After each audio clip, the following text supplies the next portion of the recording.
최근에 목사님이 3주 동안 이제 그 우리 집 인테리어 공사를 했어요. 공사를 해서 어제 다시 이제 원래 살던 집으로 이사를 했습니다. 3주 동안 그렇게 있으면서 이제 인테리어 공사를 하는데 저희 이제 제 형님 그 제 아내의 형부가 그 건축을 하세요. 건축을 하셔서 이제 저희 형님이 이제 저희 집 공사를 해주셨거든요. 이제 형님이 공사를 이제 해주시면서 정말 잘해 주시려고 돈도 많이 아껴 주시려고 막 엄청 노력해 주셨어요. 근데 그러다 보니까 제가 이제 그 처음에 공사를 하면서 집에 가볼 거 아니에요?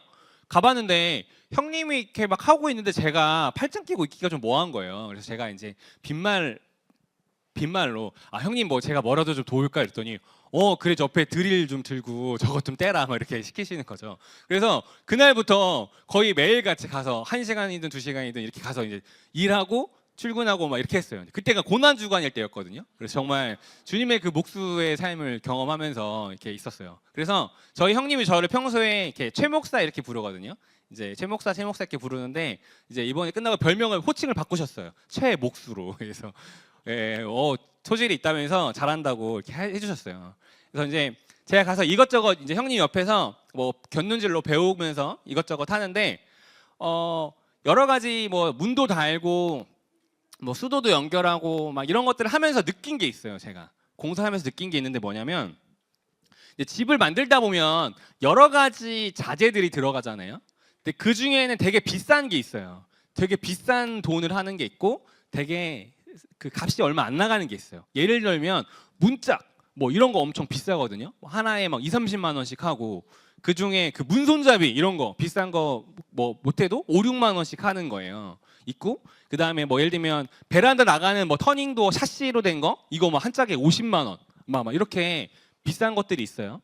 근데 그 이렇게 비싼 자재들이 있고 상대적으로 이 집을 만드는데 정말 값싸고 흔한 게 있어요. 뭐 예를 들면 못 같은 거, 나사 이런 거는 공사장 가면 널려 있거든요.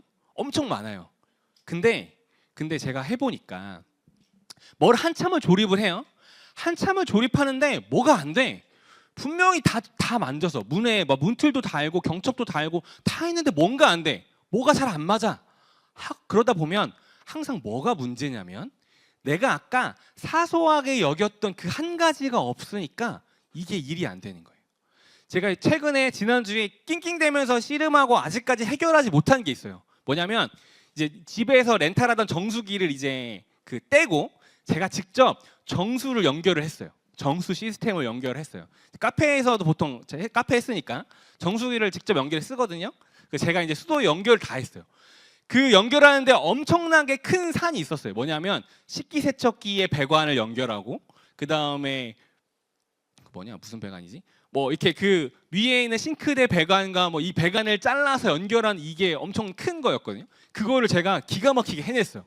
엄청 뿌듯해하면서 이걸 다 했는데 그리고 정수기를 딱 연결하고 했는데 물이 새는 거야. 옆에 있는 그 필터에서 물이 계속 새는 거야. 이게 막 다시 막 세게 쪼이고 막 별짓을 다 해도 새는 거예요. 근데 그래서 다시 내가 그걸 샀던 네이버 스토어에 들어가서 그거의 설명서를 자세히 봤어. 봤더니 한 가지가 빠진 거예요. 뭐냐면 이거야. 이거 뭔지 알아? 고무링이야, 고무링. 이거를 와셔라고 하는데 와셔가 빠진 거예요. 그 수도와 수도를 연결한 그 사이에 이 와셔라는 게 들어가요. 근데 이게 빠진 거예요. 근데 내가 곰곰이 며칠 전에 나의 행동을 생각해 보니까 내가 저거 이 수도 이 연결하는 이 선을 들고 덜렁덜렁 달리다가 그 안에 들었던 뭔가가 밑으로 툭 떨어졌어. 근데 나는 별거 아니잖아. 별거 아니니까 별거 아니로 생각했어요. 그러고 계속 아무리 세게 조이고 테이프로 칭칭 감아도 새는 거예요. 그리고 이런 일이 또 하나 있었어요. 정수기 필터가 있는데 필터를 아무리 세게 잠궈도 필터에서 계속 물이 새는 거예요. 알고 봤더니 필터가 온 박스가 있었어요. 택배 박스를 딱 뜯어서 딱 보면 그 이 필터 통이 엄청 크거든요. 필터 통만 내 눈에 딱 들어왔어. 내가 원하는 게 들어왔잖아. 난 이것만 봤던 거야. 근데 그러면서 정신없는 와중에 그 안에 들어있던 고무 그 마개를 같이 넣어야 되는데 그거를 까먹은 거예요. 그걸 까먹은 거예요. 그래서 물이 줄줄 새는 거예요. 어, 그래서 제가 느낀 게 있어요. 이 뭔가를 만드는 데 있어서 아주 사소해 보이고 흔한 것들이 있어요. 값으로 따져도요, 몇백 원짜리도 안 하는 것들이 있어요. 크기도요, 반대로 엄청 크고요, 10만 원, 20만 원짜리 하는 것들도 있거든요, 상대적으로. 근데 이 예를 들면 정수기 하나를 만드는 데 있어서요, 10만 원짜리, 20만 원짜리 이 크고 괜찮아 보이는 이 주요 부품만 있다고 해서 정수기가 완성되는 게 아니라는 거예요. 가치에 아주 차이가 나 보이잖아요. 100원짜리 그리고 정수기를 만드는데 10만 원짜리 필터 하나에 막 10만 원씩 하거든요. 근데 이 결국에 이 작고 사소한 녀석, 이 100원도 안 하는 이 녀석, 이 존재가 없다면 그렇다면 이 10만 원짜리의 필터 역시도 제 기능을 하지 못한다는 거예요. 이걸 이렇게 공사를 이렇게 하면서 묵상한 게 있어요. 우리 삶에 대해서 묵상한 게 있는데요. 각각의 삶에 대해서 우리가 생각한 세상의 가치의 기준이 있어요. 어떤 사람이 말하는 비싼 사람, 비싼 연봉을 받는 사람이 있고 값싼 사람이 있어요. 어떤 사람은 되게 대단한 일을 해보이고 커 보이는 사람이 있고요. 고무 와셔처럼 작고 보잘것없다고 생각되는 사람이 있어요. 우리 안에서 크고 대단해 보이는 일이 있고요. 아주 사소해 보이고 의미 없어 보이는 일도 있어요. 우리 눈에는 그렇게 보여요. 그런데 하나님의 관점에서 하나님 나라를 만드는 데 있어서는 그 사용과 쓰임이 다를 뿐이지 그 가치와 무게는 동일하다는 거예요. 이거 하나 없으면요, 아무리 비싼 정수 필터를 사다 놔도 절대 정수기가 될 수 없어요. 저 100원짜리 와셔 하나가 없으면요. 별것 아니어 보이는 이 고무막이 없으면 그게 완성되지 않는다는 거예요. 근데 우리의 세상 역시도 마찬가지예요.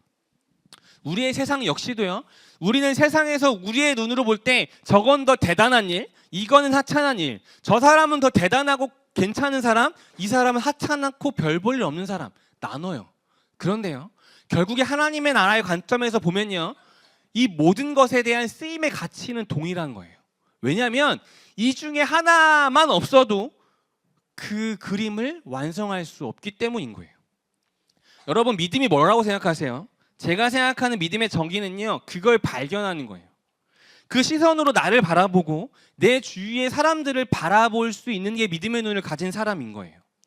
오늘 본문에 보면요, 고라, 다단, 아비람이라고 하는 이 세 사람과 플러스 250명의 그 지도자들이 아론과 모세에게 반역한 사건이 16장과 17장에 이어서 나와요. 이 17장은요, 16장에 일으킨 이 세 사람의 반역에 대해 하나님께서 정리해 주시는 모습이거든요. 아론의 지팡이 하나 갖고 오고, 야, 지파별로 지팡이 다 가져와. 그리고 거기에 어떤 일들이 일어나는지 보여줄게 라고 했을 때 아론의 지팡이에만 살구나무의 열매, 그 꽃이 피어나서 이 사람의 권위를 확정해 줬다, 뭐 이런 내용이에요. 그런데요, 여러분, 이 본문을 단순히 아론 짱, 아론 최고, 야 니네 내가 아론이 최고야, 니네는 그냥 다 조용히 해, 이런 말씀의 의미일까? 그건 아니에요. 16장에 보면요, 이 고라, 다단, 아비람 사건에 대한 핵심이 뭔지, 이게 단순히 야 얘는 내가 선택했으니까 니들이 건들지 마, 왜 까불어, 나 목사잖아, 목사니까 니들은 목사님이 말하는 거에 절대 까불지 마, 뭐 이런 개념의 얘기일까? 그게 아니라는 게 나오거든요. 16장 3절을 같이 한번 읽겠습니다. 16장 3절 시작.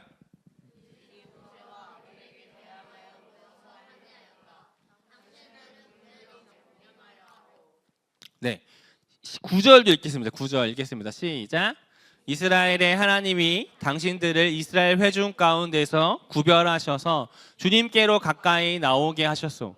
그리고 주님의 하시며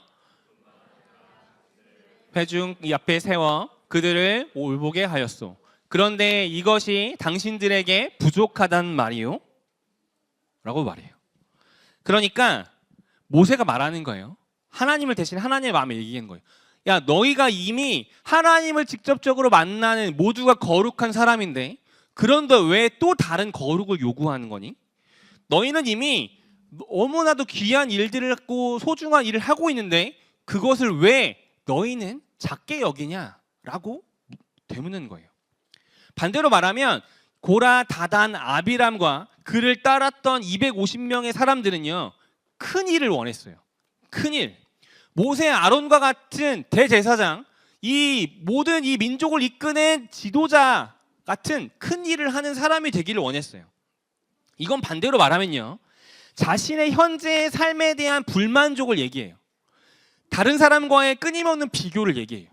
그들은요, 자신의 삶에서의 만족하지 못했어요. 자신의 삶 안에서 충분하게 살지 못했어요. 아론과 모세와 자신의 삶을 끊임없이 비교하는 거예요. 그러면서 내가 볼 때 쟤나 나나 뭐 별다를 게 없는데 쟤는 저렇게 대단한 일 하고 나는 왜 이런 허드렛 일 하지? 아론은 멋지게 막 멋있는 옷 입고 막 제사 멋지게 막 집례하는데 나는 그 뒤에서 막 허드렛 일 하고 있고 뭐지? 이런 그 생각들이요.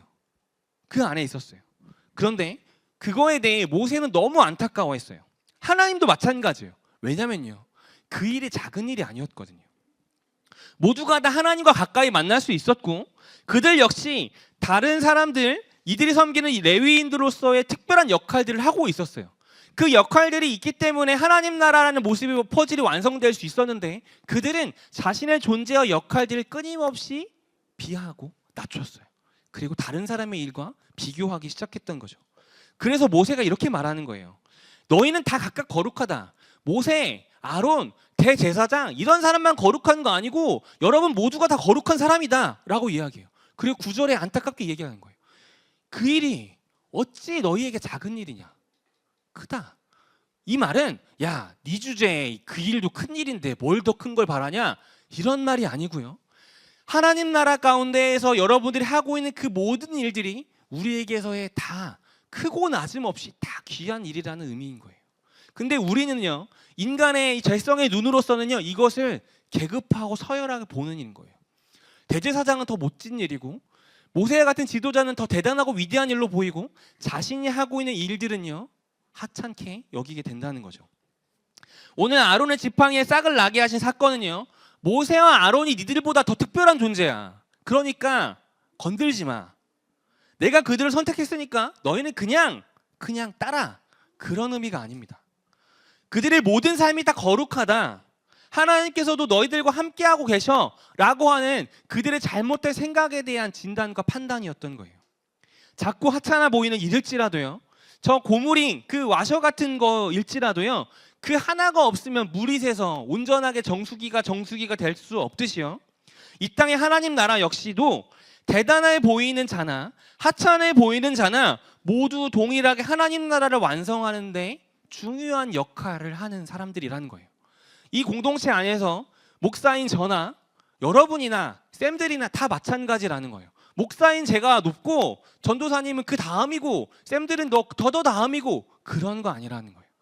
우리는요, 이 공동체 안에서 저의 역할이나 6학년이 여러분의 역할이나 쌤들의 역할이나 하나님 나라를 만들어가고 공동체를 만들어가는데 필요한 가치는 동일한 거예요. 쓰임이 다를 뿐인 거죠. 여러분의 일상에서도 마찬가지예요. 현재의 일상을요, 남과 비교하지 마세요. 여러분의 일상 가운데 있는 여러분의 존재는요, 이 세상 가운데 하나님 나라를 만들어가는데 그 모습 그대로 하나님이 필요하시기에 그 존재로 만드신 거예요. 여러분의 인생 전체를 놓고 봤을 때 10대 지금의 이 시절을요, 비하하지 마세요. 내가 나중에 커서 대단한 사람이 되면 그때 나는 하나님을 위해 쓰임받을 거지 라는 생각, 그거는 잘못된 생각이에요. 목사님이 여러분만 할 때 가장 많이 못이 박히게 들었던 말들이 그거였거든요. 야, 대학 가서 해라. 야, 대학 좋은 데 가서 성공해서 하나님 일을 위해 써라. 말도 안 되는 이야기예요. 여러분, 지금 여러분의 일생 가운데 지금의 시간은 쓸모없고 의미 없는 시간이고, 대학생이 되고 취업을 하고 어른이 되어야지만 대단하고 큰 일을 할 수 있는 거 아니에요. 여러분의 존재 자체로 지금 하나님을 향해 나의 마음을 드릴 때 여러분이 하나님 안에서의 하나님 나라 완성하는 귀한 도구로 존재하게 될 겁니다. 사랑하는 우리 친구들, 쌤들, 그러니 현재 나의 삶을요, 현재 나의 일상을 다른 사람과 비교하지 마십시오. 만족하면서 현재 나의 삶을 충실하게 살아가세요. 끊임없이 하나님의 시선으로 나의 삶을 보게 해주세요. 세상은요, 계속해서 여러분들을 비교하게 하거든요. 가치를 나눠서 말해요. 너는 이거밖에 안 되는 존재고, 그러니 너는 그거밖에 안 되는 존재는 세상에 쓸모없는 존재라고 말해요. 근데 하나님은 그렇지 않아요. 이 세상을 만드신 하나님의 시선은요, 여러분이 어떤 모양이든 어떠한 세상의 판단과 평가든 그 가치와 쓰임은, 무게는 하나님 나라 가운데에서 모두가 동일하다고 하나님은 계속해서 말씀하시는 거예요. 그러니 현재의 삶에 주어진 모습과 역할에 여러분이 충실하게 감당하시기를 바라요. 현재 나의 지금의 내가 봐도 의미 없어 보이는 이 일상 역시도 하나님이 이 세상 가운데 나를 존재케 하신 이유이며 시간임을 믿고 고백하며 그것들에 대한 의미를 날마다 구하시기를 바랍니다. 또한 다른 사람의 삶과 비교하지 말고 주어진 상황 안에서 여러분의 모양으로, 여러분의 모습으로 최선을 다해 살아가시기를 바라요. 그럴 때 여러분을 통해 하나님 나라는 만들어지고 여러분의 전 시간들 가운데 모든 순간들이 하나님 안에서 의미 있고 가치 있고 귀한 시간으로 완성돼 갈 것입니다. 그렇게 우리 삶 가운데 주신 하나님의 가치를 인정하고 받아들이며 살아가는 사랑하는 모든 친지누리 친구들과 쌤들 되시기를 주님의 이름으로 축원합니다.